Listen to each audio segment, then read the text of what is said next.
Heute mache ich mal Werbung. Ja, ganz freiwillig, hat mich niemand zu gezwungen, weil das Thema so gut ist. Es geht um unser Logo und ratet mal, was das mit mir gemeinsam hat. Dieses Jahr werden wir beide 50 Jahre alt. Gleicher Jahrgang. Schaut mal hier, Logos der Deutschen Bank. Haben meine Kinder im Kindergarten gemalt.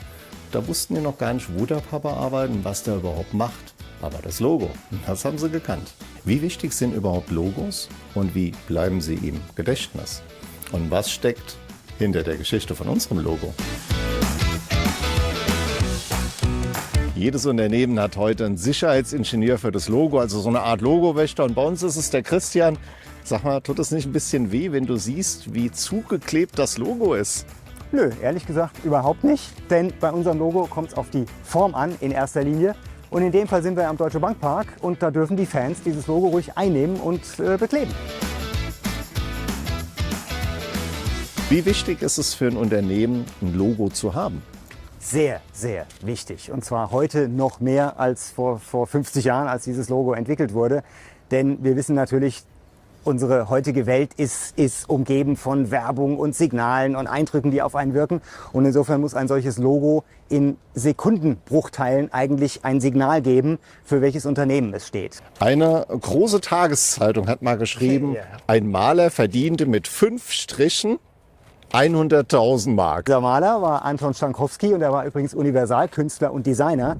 Und er hat es nicht etwa in 5 Strichen konstruiert, sondern man sieht in diesem Beispiel ganz gut, was er hier angewendet hat. Er hat nämlich ein Quadrat gekippt und den 4 Balken sozusagen das Quadrat gedreht wurde und dann die Diagonale herausgelöst. Und zwar übrigens in einem 53-Grad-Winkel und nicht etwa, wie man denkt, in einem 45-Grad-Winkel. Und das ist überall so, auch auf deinem ganz kleinen Logo hier wird darauf geachtet, dass da 53 Grad sind. Überall. Überall, in jeder Anwendung, ob klein, ob groß, ob in Deutschland oder in den USA oder Asien, überall. Wenn das das kleinste Logo, das es wahrscheinlich gibt. Das kann gut sein. Ich glaube, das ist eins der kleinsten, ja.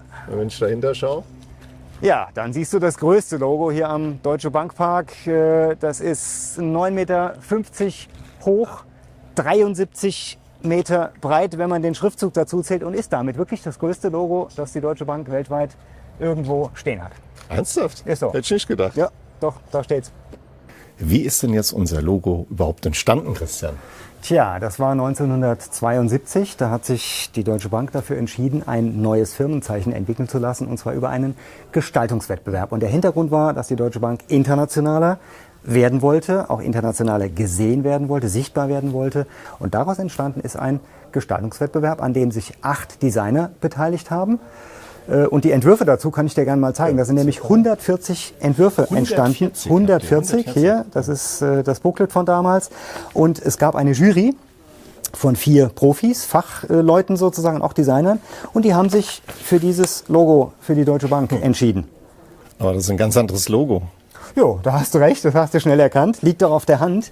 Wie gesagt, das war die Juryentscheidung. Unser Deutsche Bank-Vorstand, allen voran Eckhard van Hoven, der damalige Privatkundenvorstand, der Vorstand hat sich mit, ehrlich gesagt, sehr, sehr viel Mut und Weitsicht, wie ich aus heutiger Sicht sagen würde, für unser heutiges Logo entschieden, was jetzt mittlerweile seit 50 Jahren ohne eine einzige Veränderung in der Form im Einsatz ist. Das heißt, die Bänke haben sich über die Jury hinweggesetzt. Genau so.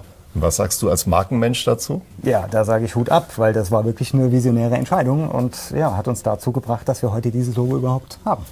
Wie wichtig ist es dann auch intern für ein Unternehmen, so ein Logo zu haben? Super wichtig, weil dieses Logo ist natürlich ein Identifikationssymbol für alle Mitarbeiter weltweit. Du siehst, auch ich trage es mit einem gewissen Stolz, du trägst es auch, und so soll es auch sein. Man identifiziert sich natürlich mit seinem Arbeitgeber, und zwar über dieses Symbol, über das Logo. Das Tolle ist, dass dieses Logo auch seit 50 Jahren eben eine sehr zeitlose Bedeutung hat für eine Bank wie die Deutsche Bank, nämlich Wachstum in einem stabilen Umfeld. Das erwarten die Kunden von uns und dafür steht die Deutsche Bank.